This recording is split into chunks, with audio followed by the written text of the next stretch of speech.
Thank you so much. New York City, you guys doing well? Awesome. I'm doing very well. I have a girlfriend, and she is amazing, but I'm trying to hold on to her, and I'm nervous for two reasons. First, because I look like the guy in a rom-com who gets left at the altar. Like, doesn't end well for this guy. Mother's always saying stuff like, Catherine, I don't care if he cheats on you. Colton comes from a good family. Like that kind of, this is a bottle of pills. And second reason, she can do better. She's kind of overqualified. Like, she used to be a professional athlete, which is hilarious because I'm not good at sports. I played middle school football in college. I'm just not a coordinated person. I look like I do sports, though, but I look like I exclusively do sports that most people can't afford. Like I made varsity in rhino hunting or something. Like, I look like if you said racquetball and squash are the same 3 times, I would appear and be like, well, technically. That's my whole vibe. Thank you.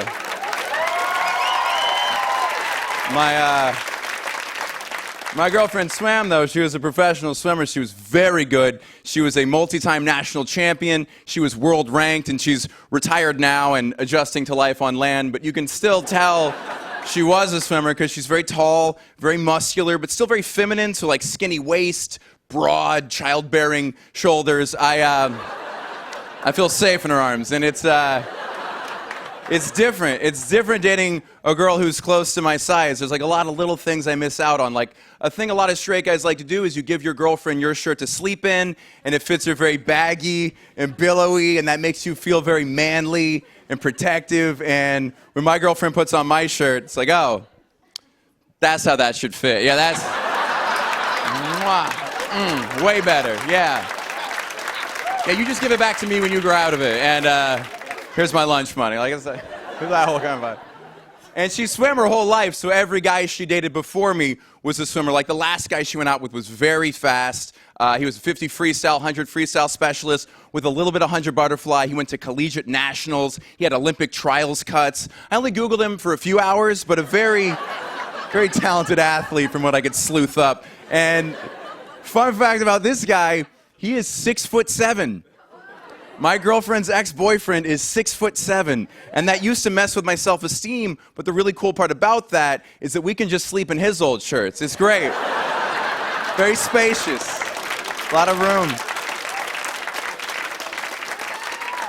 And I didn't realize until we started dating, tall women, it's kind of unfair for them. Like, our culture has this weird way of making them feel bad about their bodies, but it's always very subtle. Like, a great example is my girlfriend's feet are size 11, but women's shoe stores... Already laughing. All right. Haha, weird. No. Shoe stores typically don't carry above size 10, so she has to buy all of her shoes online on a website called, how mean is this? Amazon.com. Like, that's not nice. Very rude.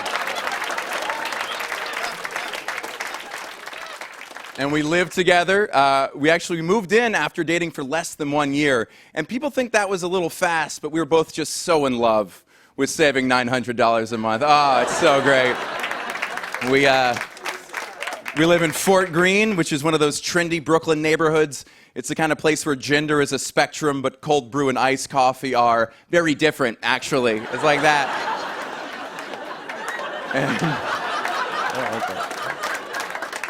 So, including my girlfriend, I have 3 roommates, and our apartment is a perfect example of what's happened to Brooklyn. So I work in entertainment, they work in marketing, tech, and real estate. If you haven't read Revelations, that is the 4 horsemen. Like, this is true. If we stand in a diamond, put our hands together and chant, an Apple store opens. It just rumbles through the ground. Our entire block is powered by SoulCycle classes. We switched over the grid, all right. And I like doing stuff with my roommates. A couple weeks ago, it was me, my girlfriend Laura, my roommate Harry, and his boyfriend, and we were watching Queer Eye on Netflix. And I agree, it's a great show. And I expressed that to the group. I said, I really enjoy this show because not only is it very entertaining, it's also very progressive. And my girlfriend said, no, it's not. I said, what? She says, yeah, this is just men taking the advice that women have been giving them for years. They only listen when they hear it from a man. And I was like, no, I don't agree with that. I don't think that's true. And then Harry jumps in. He says, actually, Matthew, studies show men are more likely to dismiss ideas when they hear them from women. And I said, Harry, that is a great point. Wow. Thank you, Harold. I was blind, but now I see. And thank you so much.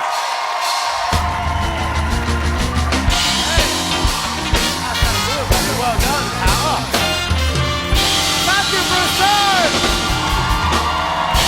His comedy album is available now on iTunes.